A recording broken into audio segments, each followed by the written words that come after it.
సువిశేషములోని భాగము.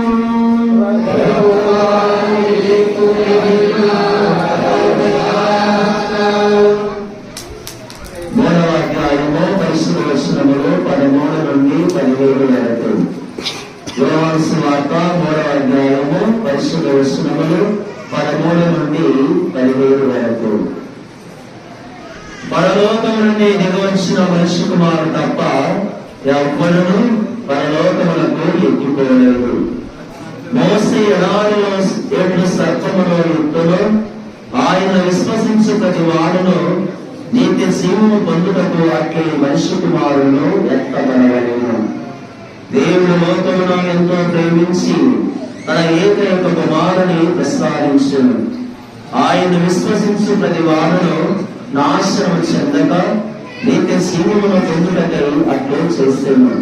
దేవుడు తన కుమారుని లోకమును రక్షించుటకు పంపినే కానీ దానిని ఖండించుటకు పంపలేదు.